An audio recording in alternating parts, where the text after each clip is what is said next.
اعوذ باللہ من الشیطان الرجیم بسم اللہ الرحمن الرحیم ذالک من انباء الغیب نوحیہ الیک وما کنت لدیہم اذ یلقون اقلامہم ایہم یکفل مریم وما کنت لدیہم اذ یختصمون اذ قالت الملائکۃ یا مریم ان اللہ یبشرک بکلمۃ منہ اسمہ المسیح عیسی ابن مریم وجیہا فی الدنیا والآخرہ ومن المقربین ویکلم الناس فی المہد وکہلا ومن الصالحین اللہم سبحانک لا علم لنا الا ما علمتنا انک انت العلیم الحکیم مولا یا صلی وسلم دائما ابدا علی حبیبک من زانت بہ السرور۔ حضرت مریم اور عیسیٰ علیہ السلام کا ذکر خیر چل رہا تھا اور اس میں ارشاد ہوتا ہے ذالک من انباء الغیب، یہ غیب کی باتیں ہیں نوحیہ الیک جو آپ کی طرف وحی کی جاتی ہیں۔ ما کنت لدیہم اذ یلقون اقلامہم، جب وہ اپنے قلم ڈال رہے تھے پانی میں تو آپ اس وقت وہاں جلوہ افروز نہیں تھے اور وہ چاہتے تھے کہ قرآن اندازی سے فیصلہ کریں کہ حضرت مریم کی کفالت کون کرے گا۔ وما کنت لدیہم اذ یختصمون، جب اس بات پہ وہ آپس میں گفتگو کر رہے تھے تو آپ صلی اللہ علیہ وسلم وہاں جلوہ افروز نہیں تھے۔ اس واقعہ کے بیان کو بھی حضور صلی اللہ علیہ وسلم کی نبوت کے دلیل کے طور پہ پیش فرمایا قرآن حکیم نے کہ جب آپ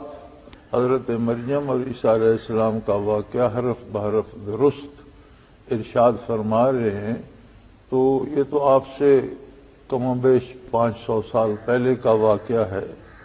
وہاں آپ جلوہ افروز نہیں تھے، نہ کسی سے آپ نے سنا،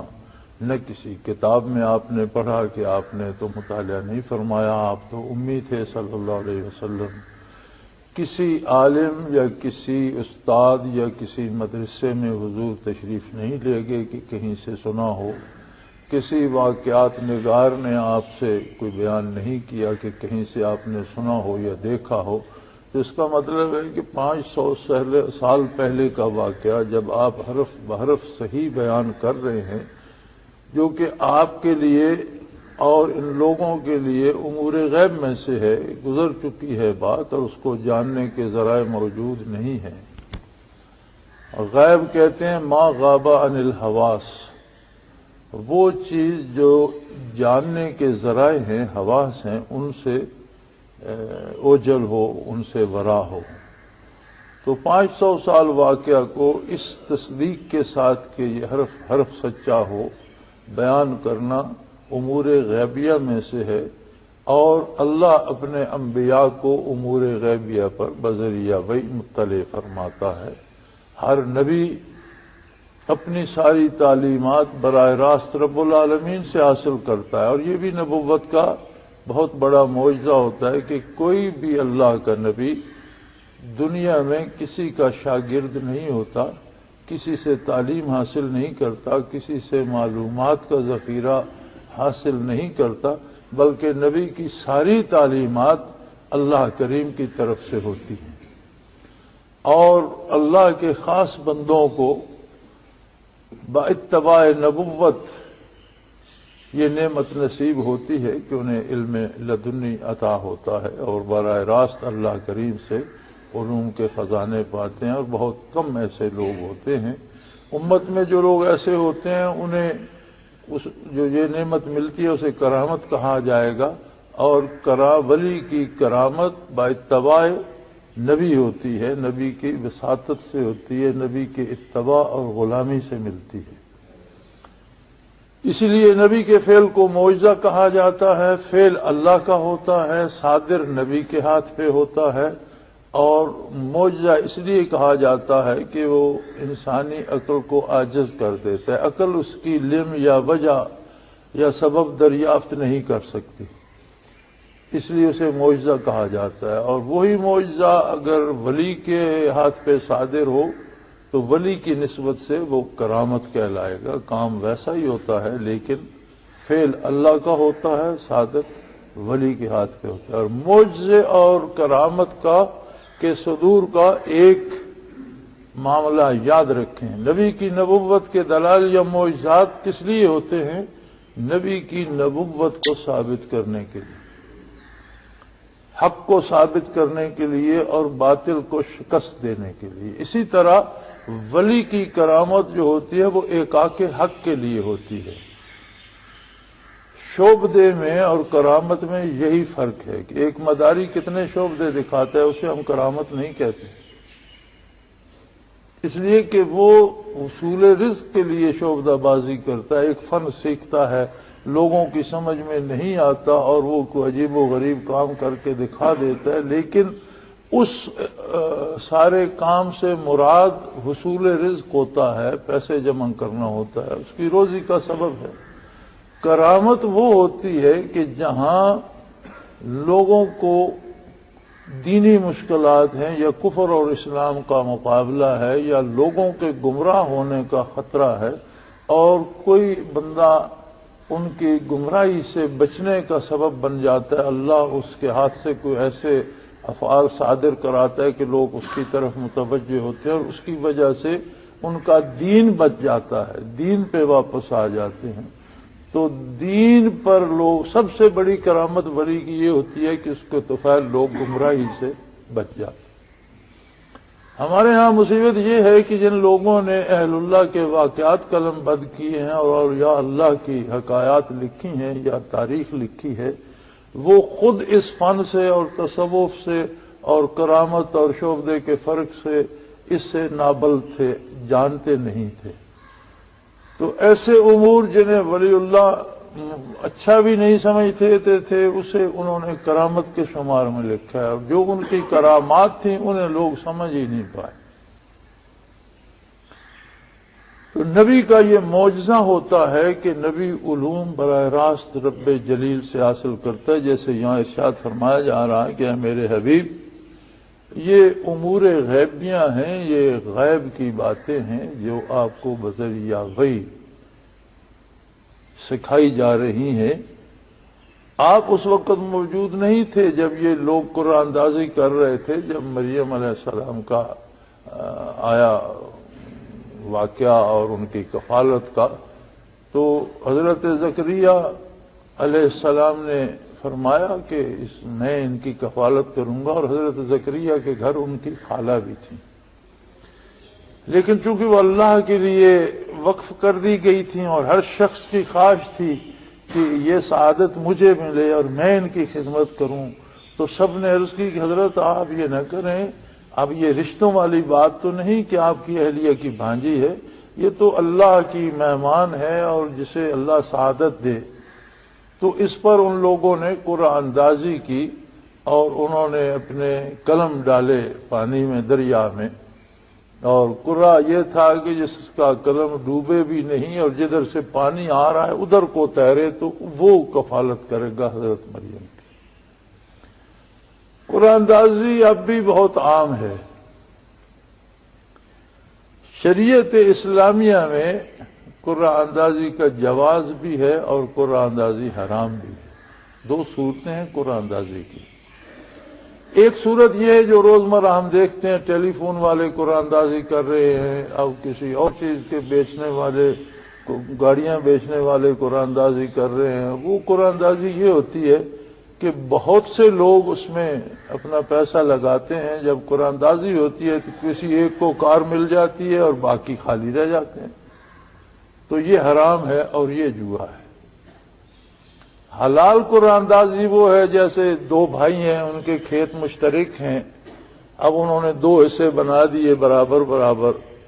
اب کون سا حصہ کس کو جائے اس میں اگر قرآن ڈالا جائے تو یہ جائز ہوگا، کیونکہ اس میں کسی کا نقصان نہیں، وہ جوا نہیں ہے. ایک چیز میں 6-7 بندے حصے دار ہیں، اس چیز کے برابر برابر 7 حصے آپ نے کر دیے. اب معاملہ یہ ہے کہ کون سا حصہ کون لے گا، اس پہ اگر قرعہ ڈالا جائے تو وہ جائز ہوگا کہ سب کو ان کا حق برابر ملتا ہے. صرف اس بات پہ کہ جھگڑا نہ ہو، ایک شخص کہے میں یہ والا حصہ لوں گا وہ نہیں لیتا، دوسرا کہے یہ میں لوں گا، تو یہ جھگڑا نہ ہو، اگر اس پہ قرآن اندازی کی جائے تو اس میں چونکہ حق تلفی نہیں ہے، سب کو برابر برابر حصہ مل جاتا ہے، تو وہ جائز ہوگا۔ لیکن یہ جو روزمرہ قرآن آیا ہوتا ہے اخباروں پہ اور اس پہ ٹیلی ویژن پہ کہ آپ فلاں جگہ پہ فلاں نمبر پہ کال کریں تو قرآن اندازی میں آپ کو شامل کر لیا جائے گا، اب بظاہر تو یہ ہے جی ایک ٹیلی فون کال ہی کرنی ہے، لیکن وہ ٹیلی فون کال جو ہے اس پہ زیادہ پیسے چارج ہوتے ہیں، ٹیلی فون کمپنیاں بھی اس میں سے حصہ لیتی ہیں اور وہ قرآن اندازی والے بھی اس میں سے حصہ لیتے ہیں، پھر 5-7 لاکھ آدمیوں نے وہ کال کر دی، اب قرآن نکلا 5 آدمیوں کا، تو 4,96,000 بندوں کا مال تو ضائع ہو گیا نا، تو یہ جوا ہو جائے گا اور یہ حرام۔ تو انہوں نے قرآن یہ ڈالا کہ کس کو کفالت ملے گی، اور آپس میں بڑا شور شرابہ ہوا، پھر وہ قرآن بھی حضرت زکریا علیہ السلام کے نام نکلا، چنانچہ انہوں نے کفالت فرمائی حضرت مریم کی۔ اذ قالت الملائکۃ یا مریم ان اللہ یبشرک بکلمۃ منہ اسمہ المسیح عیسی ابن مریم وجیہا فی الدنیا والآخرہ ومن المقربین وَيُكَلِّمُ النَّاسَ فِي الْمَهْدِ وَكَهْلًا مِّنَ الصَّالِحِينَ۔ جب حضرت مریم جوان ہوئی اس کفالت میں، ان کے وہاں رہائش کا واقعہ پہلے گزر چکا کہ حضرت زکریا علیہ السلام بہت محتاط طریقے سے انہیں رکھتے تھے، اور جب کہیں ادھر ادھر جاتے تو ان کے کمرے کو تالا لگا کر جاتے تھے، لیکن جب واپس تشریف لاتے تو دیکھتے کہ ان کے پاس تو طرح طرح کے میوہ جات موجود ہیں اور ایسے پھل موجود ہیں جن کا موسم بھی نہیں ہے، تو پوچھا کہ مریم آپ کو یہ چیزیں کون دے جاتا ہے؟ فرمایا اللہ کی طرف سے ہیں، اللہ جسے چاہتا ہے جو چاہتا ہے رزق دیتا ہے۔ جب وہ جوان ہوئی تو حضرت جبرائیل امین کو بھیجا گیا، انہوں نے حضرت مریم سے بات کی اور انہیں فرمایا یا مریم ان اللہ یبشرک بکلمۃ منہ اسمہ المسیح عیسی ابن مریم، کہ اے مریم اللہ کریم تمہیں ایک بیٹے کی بشارت دیتے ہیں، خوشخبری سناتے ہیں، اور وہ اللہ کا کلمہ ہوگا، اسے براہ راست ذات باری پیدا فرمائیں گے، اس میں جو مروجہ طریقہ ہے، جو سنت الہیہ ہے کہ عالم اسباب میں اس کا کوئی سبب ہونا چاہیے، اس میں اس کا والد نہیں ہوگا، اللہ کی طرف سے آپ کو بیٹا عطا ہوگا جس کا عیسیٰ، جس کا نام مسیح، لقب مسیح ہوگا اور نام عیسیٰ بیٹا مریم کا ہوگا، وجیہن فی الدنیا، دنیا میں بھی بہت نامور اور آبرو مند ہوں گے، اور آخرت میں بھی بڑے عظمت والے اور اللہ کے مقرب بندوں میں سے ہوں گے۔ یہاں یہ بات قابل توجہ ہے کہ نبوت صرف مردوں کو عطا ہوئی ہے، کوئی خاتون نبیہ نہیں ہوئی، لیکن فرشتہ ہم کلام ہو رہا ہے اور اللہ کا پیغام سنا رہا ہے، اور ایک خاتون کو سنا رہا ہے جو ولیہ ہیں۔ تو یہ دونوں باتیں قرآن سے ثابت ہے، اللہ کی طرف سے القاء یا الہام ہونا بھی، جیسے موسیٰ علیہ السلام کی والدہ کو ہوا، جسے اللہ کریم فرماتے ہیں اوحینا الی ام موسیٰ، ہم نے موسیٰ کی ماں پر القاء کر دیا یا الہام کر دیا، اس کے دل میں بات ڈال دی کہ ولی اللہ کو اللہ کی طرف سے الہام بھی ہو سکتا ہے، اور ولی اللہ سے فرشتہ بھی ہم کلام ہو سکتا ہے، وہ فرشتے کی کلام سن سکتا ہے، اس پہ عمل کر سکتا ہے۔ انبیاء علیہ السلام کے پاس بھی تو فرشتہ ہی وہی لاتا ہے، اور دین سارے کا سارا فرشتے کی لائی ہوئی وہی تو ہے، اللہ کا فرشتہ اللہ کی وہی لایا نبی کریم صلی اللہ علیہ وسلم کے پاس۔ ولی اور نبی کے الہام یا ولی کے کشف یا نبی کے کشف میں جو فرق ہے وہ یہ ہے کہ جو بات نبی سمجھتا ہے، یعنی جو بتائی جاتی ہے وہ تو جو ولی کی طرف الہام آتا ہے وہ بھی حق ہوتا ہے، جو نبی کی طرف آتا ہے وہ بھی حق ہوتا ہے، اگر ولی کو فرشتہ بات بتاتا ہے وہ بھی حق ہوتی ہے، نبی کو بتاتا ہے وہ بھی حق ہوتی ہے۔ فرق کہاں ہے ولی اور نبی میں؟ فرق یہ ہے کہ نبی کو جو سمجھنے کی استعداد دی جاتی ہے وہ بھی اتنی مضبوط ہوتی ہے کہ نبی کے سمجھنے میں بھی کوئی غلطی نہیں ہوتی، وہ بھی حق ہوتا ہے۔ ولی با اتباع نبی اس مقام پر پہنچتا ہے اور غلطی کا احتمال رہتا ہے، جو الہام ہوتا ہے وہ حق ہوتا ہے، جو بات فرشتہ پہنچاتا ہے حق ہوتی ہے، لیکن جب ولی اسے سمجھتا ہے تو سمجھنے میں ٹھوکر کھا سکتا ہے۔ یہاں ولی کے معصوم ہونے کی ضمانت نہیں کہ اس سے خطا نہیں ہو سکتی، اس لیے ولی کا کشف، ولی کا الہام تابع ہوتا ہے نبی کی شریعت کے۔ اگر کسی ولی کو کشف ہوا، کسی کو الہاماً کوئی بات القاء ہوئی اور وہ شرعی حدود کے اندر ہے تو اس ولی کے لیے اس پر عمل کرنا واجب ہو جاتا ہے، اور دوسرا بندہ اس کے کشف کا مکلف نہیں ہوتا، لیکن خود صاحب کشف جو ہے اس پر عمل کرنا واجب ہو جاتا ہے، اور اگر اس پر عمل نہ کرے تو دنیاوی نقصان بھی ہوتا ہے اور اخروی بھی ہوتا ہے۔ لیکن شرط یہ ہے کہ اس کا کشف یا اسے جو بات القاء ہوئی یا اسے جو بات فرشتے نے بتائی وہ ان حدود کے اندر ہو جو نبی کریم صلی اللہ علیہ وسلم نے مقرر فرمائی ہیں۔ اگر ولی کا کشف یا الہام نبی صلی اللہ علیہ وسلم کی بات سے ٹکرائے گا تو ولی کا کشف باطل ہوگا، نبی کی بات حق ہوگی۔ تو نبی کا صاحب کشف ہونا، فرشتوں کو دیکھنا، ولی کا فرشتوں سے بات کرنا یہاں ثابت ہے۔ یہ ولیہ تھیں اور فرمایا کہ اللہ کے فرشتے نے انہیں خوشخبری دی کہ اللہ آپ کو بیٹا عطا فرمائے گا اور اس کا لقب مسیح ہوگا، نام اس کا عیسیٰ ہوگا، آپ کے نام سے پکارا جائے گا عیسیٰ ابن مریم، وجیہن فی الدنیا، دنیا میں بھی معروف انسان ہوگا، عظیم انسان ہوگا۔ اور دیکھ لیں کہ اگرچہ اس وقت کے لوگوں نے ان کا اتباع نہ کیا، بعد کے عیسائی گمراہ ہو گئے، لیکن عیسیٰ علیہ السلام کی عظمت تو گونج رہی ہے۔ قرآن کریم نے بھی انہیں کتنی عظمت دی اور امت مسلمہ بھی کتنے احترام سے ان کی نبوت کا اقرار کر کے کس محبت، کس پیار اور کس احترام سے نام لیتی ہے۔ تو دنیا میں بھی ان کی عظمت ہوگی، آخرت میں بھی ہوگی، اور اللہ کے مقرب بندوں میں سے ہوں گے۔ دنیا عالم اسباب ہے، ہر کام سبب کے نتیجے میں ہوتا ہے، لیکن اس میں استثناء بھی پائی جاتی ہے۔ اور ایک بڑی عجیب بات ہے کہ اللہ کریم اپنی سنت کو تبدیل نہیں فرماتے۔ یہ سنت اللہ ہے کہ دنیا میں سبب ہو۔ اب قدرت کاملہ سے بغیر باپ کے اولاد تو دے دی، لیکن بغیر سبب کے نہیں دی۔ جبرائیل امین کو بھیجا کہ آپ جا کر دم کر دو، یعنی جب بغیر باپ کے اولاد ہو رہی ہے تو جبرائیل امین کے دم کرنے کی کوئی احتیاج تو نہیں ہے، اللہ اس کا محتاج نہیں، لیکن یہ اس کا نظام ہے کہ وہ خود بھی عالم اسباب میں سبب کو نہیں چھوڑتا، اس نے سبب پیدا فرما دیا، وہ خود مسبب الاسباب ہے۔ جبرائیل امین کو حکم دیا کہ جا کر دم کر دو۔ تو یہاں جو ہمارے ہاں ہے کہ جو شخص نکما ہو جائے، کام کاج چھوڑ دے، کہتے ہیں یہ ولی ہو گیا، یہ تو اسباب اس نے چھوڑ ہی دیے۔ اسباب چھوڑ دینا گستاخی ہے، قرب الہی کی دلیل نہیں ہے۔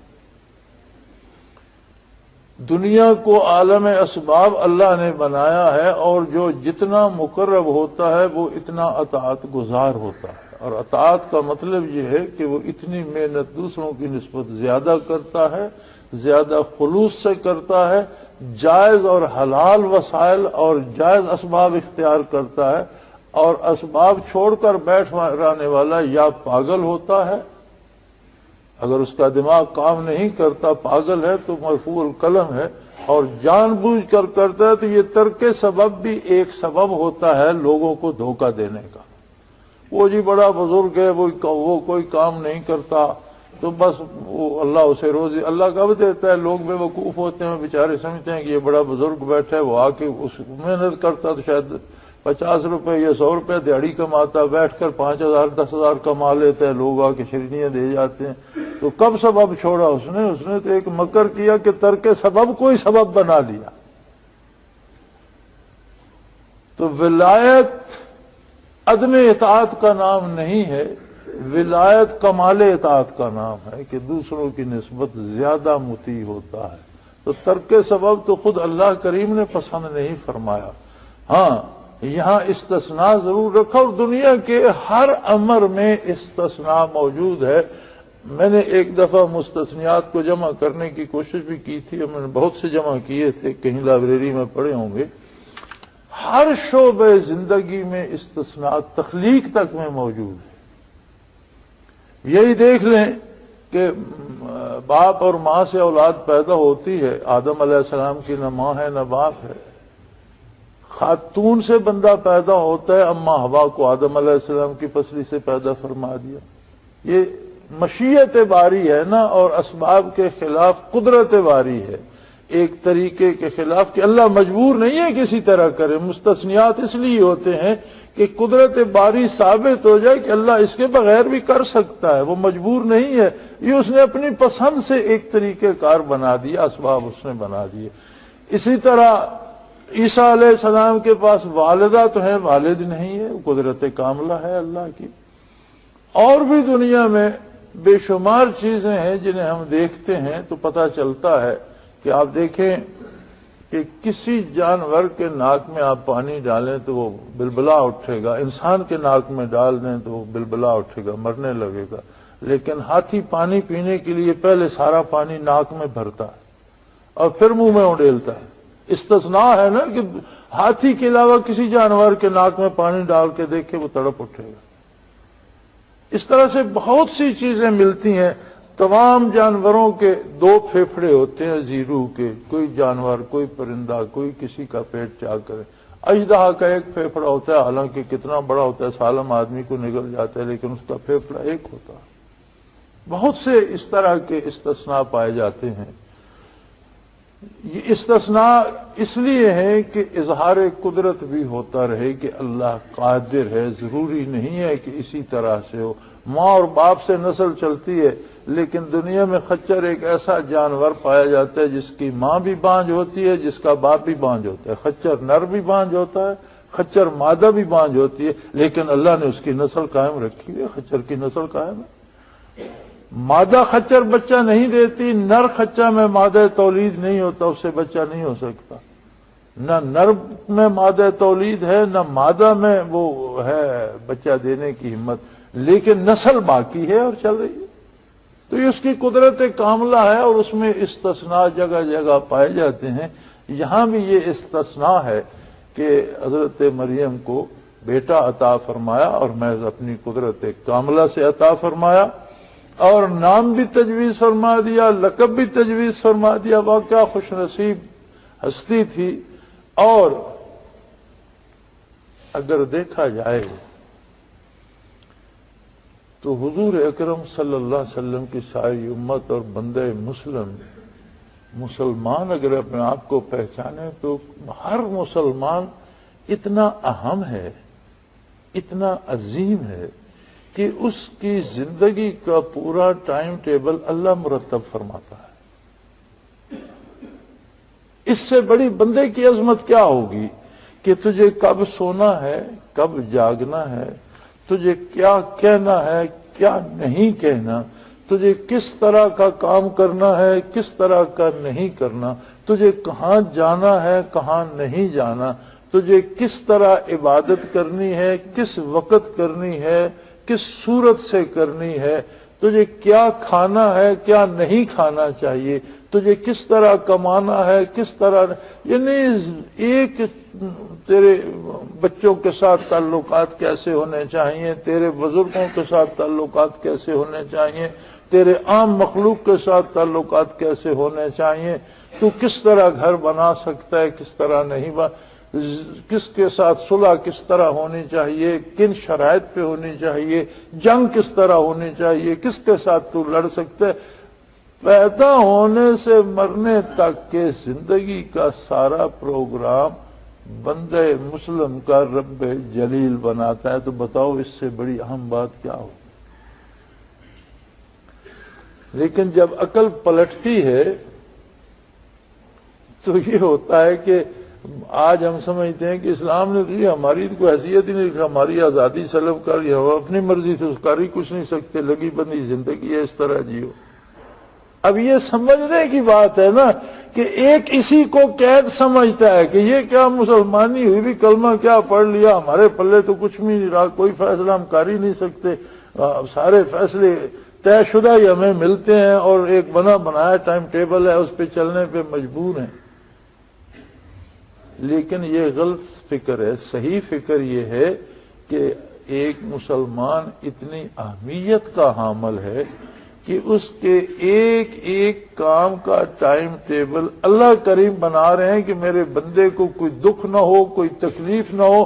غلطی سے کسی گڑھے میں نہ گر جائے، نادانی سے کوئی پریشانی نہ کر لے، کوئی ایسی چیز نہ کھا لے جو اس کی دنیا اور آخرت تباہ کر دے، کوئی ایسا کام نہ کر بیٹھے جو اس کے دونوں جہان گنوا دے، کوئی ایسی بات نہ منہ سے نکال سکے جو اس کا دین و دنیا خراب کر دے۔ تو اللہ کریم نے اپنا کرم فرمات، اسے کیا ضرورت تھی؟ وہ ایک اپنا نصاب دے دیتا، مرضی مانو مرضی نہ مانو ٹھیک ہے موج کرو، لیکن نہیں، اس نے پورا ٹائم ٹیبل بندے مسلم کو، اس کا مطلب ہے کہ کتنا اہم ہے اللہ کے نزدیک وہ بندہ جو یہ کہہ دیتا ہے لا الہ الا اللہ محمد رسول اللہ۔ اب یہ بندے کی اپنی فکر ہے کہ وہ اس بات کو کس انداز سے سمجھتا ہے۔ ہم سمجھتے ہیں یار یہ مصیبت ہے، ابھی پہلی نماز سے فارغ نہیں ہے کہ ملا پھر شروع ہو جاتا ہے اور نماز کے لیے، ایک تو اس نے مصیبت ڈالی ہوئی، دوسرا یہ سمجھتا ہے کہ میں تو مشت غبار ہوں اور اللہ کائنات کا مالک خالق قادر، اور مجھے بلاتا ہے کہ آ جاؤ پھر بات کرو۔ اب سمجھنے کا انداز ہے نا، ایک سمجھ رہا ہے کہ یہ مصیبت ہے یار، ابھی پڑھ کے آئے ہیں پھر اذان ہو گئی پھر نماز کو بھاگو، دوسرا سمجھ رہا ہے کہ میں تو ذرا ناچیز تھا، مجھے تو ایک عام چھوٹا سا کوئی افسر بھی اپنے پاس، ایک سفید پوش بندہ اپنے پاس بیٹھنے نہیں دیتا، کہتے اٹھ جاؤ یہاں سے۔ لیکن اللہ کریم کی بارگاہ مجھ پہ کتنی مہربان ہے کہ میرے لیے اپنے بندے کو کھڑا کر دیا کہ بلاؤ ان لوگوں کو، آ جاؤ میری بارگاہ میں حاضری دو، جو پریشانی دکھ ہے وہ بیان کرو اور اس کا علاج بھی لے جاؤ، مزید رحمتیں سمیٹو، خوشیاں سمیٹو، درد دل لے جاؤ، سکون قلب لے جاؤ، آ جاؤ پھر آ جاؤ پھر آ جاؤ۔ اب دونوں کے سمجھنے کا نا، تو مومن کی تعریف نبی کریم صلی اللہ علیہ وسلم نے یہ فرمائی کہ ایک نماز سے فارغ ہوتا ہے تو اسے دوسری نماز کا انتظار لگ جاتا ہے کہ پھر کب ہوگی۔ وہ لذت وصال جو اسے سجدے میں، رکوع میں، قیام میں ملتی ہے، وہ پھر منتظر ہوتا ہے کہ پھر کب یہ لمحہ آئے کہ میں پھر اللہ کی بارگاہ میں حاضر ہوں۔ تو حضور فرماتے ہیں کہ اللہ کے نزدیک وہ مسلسل نماز میں ہی شمار ہوتا ہے، یعنی جس نے ایک نماز ادا کی اب دوسری کا انتظار ہے اس کے دل میں کہ کب اذان ہو، کب وقت ہو اور میں پھر جا کر سجدہ کروں۔ تو حضور فرماتے ہیں صلی اللہ علیہ وسلم کہ اللہ کے نزدیک وہ مسلسل نماز ہی میں شمار ہوتا ہے، گویا اس نے نماز پڑھنا بس ہی نہیں کی۔ تراہم رکعان سجدا، صحابہ کی تعریف قرآن نے کی نا کہ تو انہیں جب بھی دیکھے گا تو وہ اللہ کی عبادت ہی کر رہے ہیں، رکوع و سجود ہی کر رہے ہیں۔ حالانکہ صحابہ نے حکومتیں بھی کی، جہاد کیے، ممالک فتح کیے، دنیا کے انتظام چلائے، ممالک کے نظام بنائے، عدالتیں، محکمے، ساری سیاست بھی کی، تجارت بھی کی، کاروبار بھی کی، لیکن اللہ فرماتے تو جب دیکھو رکوع سجودی میں، اس کا مطلب یہ ہے کہ ان کا ہر کام رکوع سجود ہی تھا۔ اور ہمارے لیے یہ عبادات کے اوقات میں یہ اس بات کا سبب بنتے ہیں کہ ہمارا ہر کام رکوع و سجود بن جائے۔ سو فرمایا میں آپ کو ایسا بیٹا عطا کروں گا۔ اب دیکھو کیسی عجیب ہستی ہے کہ جس کا لقب بھی تجویز فرمایا جا رہا ہے، نام بھی تجویز فرمایا جا رہا ہے، ولادت سے پہلے ارشاد فرمایا جا رہا ہے کہ بہت عظیم انسان ہوگا دنیا میں بھی اور بہت عظیم انسان ہوگا روز حشر بھی، اور میرے مقربین میں سے ہوگا۔ وَيُكَلِّمُ النَّاسَ فِي الْمَهْدِ وَكَهْلًا مِّنَ الصَّالِحِينَ۔ وہ اپنے انتہائی بچپن میں مہد میں پنگھوڑے میں ماں کی گود میں ننھا سا بچہ بھی لوگوں سے باتیں کرے گا اور بڑھاپے میں بھی لوگوں سے باتیں کرے گا۔ کہولت عربی میں 40 سال سے عمر زائد ہو جائے تو اسے کہولت کہا جاتا ہے۔ 40 سے آگے کی ساری عمر اس میں بوڑھے اور بزرگ بھی آ جاتے ہیں، لیکن عموماً 40 سے 50-60 تک یہ لفظ استعمال ہوتا ہے۔ اور عیسیٰ علیہ السلام کا رفع سماوی جب ہوا، جب آسمانوں پر اٹھائے گئے تو ان کی عمر 30 اور 35 کے درمیان تھی۔ تو بچپن میں کلام کرنا کہ جب ابھی 2-3 دن کا بچہ ہے اور وہ باتیں کرے، اور باتیں بھی وہ کرے کہ میں اللہ کا نبی ہوں، اللہ نے مجھے کتاب دی ہے اور مجھے نماز کا حکم دیا ہے، مجھے والدہ سے حسن سلوک کا حکم دیا، یعنی باتیں وہ کرے جو انتہائی دانش کی ہوں، تو یہ تو معجزہ ہوا۔ لیکن 40 سال کی عمر کے بعد پھر باتیں کرنا کون سا معجزہ ہے؟ 40 42 50 سال کے سارے لوگ تو باتیں کرتے ہیں۔ یہ معجزہ اس لیے ہو گیا کہ 30-35 سال کی عمر میں تو ان کا رفع سماوی ہو گیا، آسمانوں پر اللہ نے اٹھا لیا۔ یہودیوں نے کہا ہم نے قتل کر دیا ہے، اور دوسروں نے کہا جی ہم نے صلیب پہ لٹکا دیا۔ اللہ نے فرمایا ما قتلوہ وما صلبوہ، کسی نے قتل نہیں کیا، کسی نے انہیں صلیب پر نہیں لٹکایا، میں نے انہیں آسمانوں پہ اٹھا لیا اور آسمانوں سے پھر اتار۔ تو گویا آسمانوں سے جب اتریں گے تو اس وقت پھر جب دوبارہ لوگوں سے باتیں کریں گے تو پھر معجزہ ہو گیا۔ اور اگر رفع سماوی نہ ہو، یا جیسا کہ بعض لوگوں نے کہا جی نہیں وہ انا متوفی کا ورافع کا الیہ، متوفی کا لفظ وفات کا لفظ واپس لینے کے لیے آتا ہے، اور یہ ضروری نہیں کہ موت پر ہی ہو۔ لیکن اگر یہ مانا جائے جی وہ فوت ہو گئے اور ان کی روح اٹھا لی گئی آسمانوں پر، تو روحیں تو ساری نجات یافتہ لوگوں کے لیے ان کو اٹھتی ہیں، پھر اس میں عیسیٰ علیہ السلام کی خصوصیت کیا ہوتی؟ یعنی مقربین جتنے بھی فوت ہوتے ہیں، نیک بندے بخشی ہوئی روحیں ساری علیین کو اٹھتی ہیں اور اللہ کی بارگاہ میں پیش ہوتی ہیں۔ پھر تخصیص تو نہ رہی کہ اللہ کے نزدیک 1 سال دنیا کے 50,000 سال کے برابر ہے۔ تو اگر آسمانوں کا سال دنیا کے 50,000 سال کے برابر ہے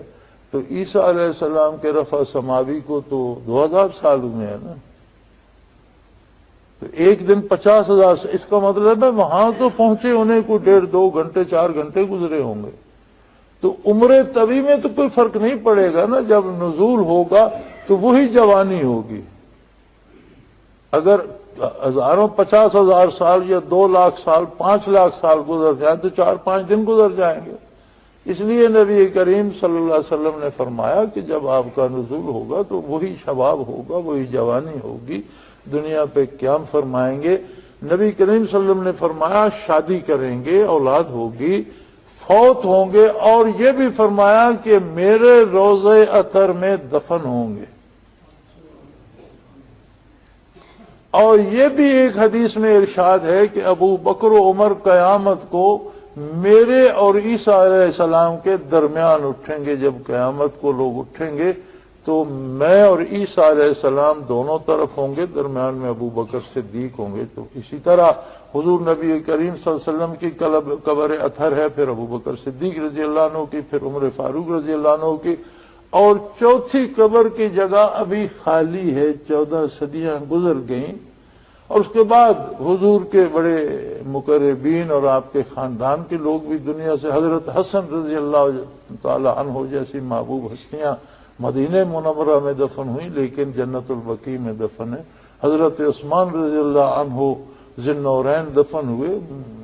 جنت البقیع میں دفن ہے۔ حضرت علی کرم اللہ وجہ الکریم جنہیں خود پالا حضور نے تھا اور آپ کی لخت جگر بھی حضور کے حضرت علی کے ہاں تھی، ان کی قبر کا کوئی ثبوت نہیں ہے، تاریخی ثبوت کوئی نہیں ہے، بنائی ہوئی ہے کہیں نہ کہیں کسی نے، لیکن کوئی تاریخی ثبوت نہیں ملتا۔ لیکن مدینہ منورہ میں بھی بڑے اکابر دفن ہیں، اور ازواج مطہرات دفن ہوئی. خود حضرت عائشہ صدیقہ رضی اللہ عنہ کی قبر جنت البقیع میں ہے، جن کا گھر تھا روضہ اطہر. تو وہ ایک قبر کی جگہ کوئی بھی بڑے سے بڑی ہستی وہاں دفن نہیں ہو سکتی، اور اب تو کسی کے ہونے کا سوال ہی پیدا نہیں ہوتا. تو 14 صدیوں سے وہ جگہ خالی ہے، جو حضور علیہ السلام نے فرما دیا تھا کہ میرے ساتھ ابو بکر ہوں گے، عمر ہوں گے، اور چوتھے حضرت عیسیٰ ہوں گے، اور قیامت کو ہم ایسے اٹھیں گے کہ ایک طرف میں ہوں گا، ایک طرف عیسیٰ علیہ السلام، اور درمیان میں ابو بکر و عمر رضوان اللہ علیہم اجمعین ہوں گے. تو ابھی تک روضہ اطہر میں وہ جگہ خالی ہے. سو فرمایا یہاں فرشتے نے کہ وہ اللہ کے مقرب ہوں گے، وَيُكَلِّمُ النَّاسَ فِي الْمَهْدِ وَكَهْلًا، کہ وہ بچپن میں، انتہائی بچپن میں بھی لوگوں سے باتیں کریں گے، اور باتیں وہ کریں گے جنہیں بات کہا جائے، دانش کی بات ہوگی. تو جہاں تک دانش کا تعلق ہے، عند اللہ دانش کی بات وہ ہے جو نبی کے ذریعے سے ملتی ہے. اس میں دونوں جہانوں کی باتیں آ جاتی ہیں، اور اس میں دنیا اور دنیا کے سارے کمالات اور ایجادات بھی آ جاتی ہیں، اور آخرت اور اس کے سارے کمالات بھی آ جاتی ہیں. اور علوم نبوت کے علاوہ اور اس کے بغیر جو باتیں ہیں انہیں دانش کہنا بے وقوفی ہے کہ وہ محض باتیں ہوتی ہیں، ان سے حاصل کچھ نہیں ہوتا. اگرچہ ہمارے ہاں اب دانشوری کے لیے دین پر اعتراض ضروری ہے. جو شاعر، جو ادیب دین پر اعتراض کرے اسے بڑا دانشور سمجھا جاتا ہے، حالانکہ وہ ہوتا بے دانش ہے، اس کا خود ذہن الجھا ہوا ہوتا ہے، اپنی ذات کے لیے کوئی صحیح فیصلہ نہیں کر سکتا، اپنی دنیا اپنی آخرت کو سمجھنے سے قاصر ہوتا ہے، دوسروں کے لیے کون سی دانش مندی کرے گا. لیکن یہ بھی جیسے میں نے پہلے عرض کیا تھا نا کہ اللہ نے یہ عظمت دی کہ اس نے ہمارا پورا ٹائم ٹیبل، ہمیں اتنی اہمیت دی کہ ہمارے لیے ٹائم ٹیبل بنا دیا. ہم سمجھتے ہیں کہ جو بد نصیب ہے وہ سمجھتا ہے کہ جی میری تو کوئی رائے ہی نہ رہی نا، مجھے تو قیدی بنا دیا گیا. اب یہ اپنے اپنے دانست کی بات ہے کہ جو کام بہت عزت کا تھا اسے اس نے اپنے لیے قید سمجھ لیا. یہ اپنی اپنی سمجھ کی بات ہے. تو یہاں بھی اپنی اپنی سمجھ ہے کہ کون کس کو دانش سمجھتا ہے، لیکن حقیقی دانش یہ یکلم الناس فی المہد. اب بچہ شور تو ماں کی گود میں سارے بچے کرتے ہیں. اگر اس سے بچے کے شور کو کلام کہہ دیا جائے تو وہ تو کلام نہیں ہے، وہ شور تو سارے بچے کرتے ہیں. اس کا مطلب ہے کہ عیسیٰ علیہ السلام کا کلام کرنا وہ ہوگا جسے واقعی اہل دانش کلام کہیں، جو انسانی حیات اور انسانی دنیا اور آخرت دونوں کے لیے عظیم رہنمائی رکھتی ہو، وہ کلام فرمائیں گے. دانش مندی کا کلام ہوگا تو اسے کلام اور اسے معجزہ کہا جائے گا. اور اسی طرح کہولت کے بعد بھی لوگوں سے باتیں کریں گے کہ درمیان میں رفع سماوی آ جائے گا، اور صدیوں آسمان پر رہنے کے بعد جب آپ کا پھر نزول ہوگا، پھر وہی جوانی وہی کہولت کا زمانہ ہوگا، اور پھر لوگوں میں تبلیغ کریں گے، لوگوں کو پھر دانش تقسیم فرمائیں گے، تو پھر وہ بھی معجزہ ہو جائے گا. اور اللہ کے پاک اور اللہ کے نیک بندوں میں ہوں گے، صالحین میں ہوں گے. وآخر دعوانا ان الحمد للہ رب العالمین.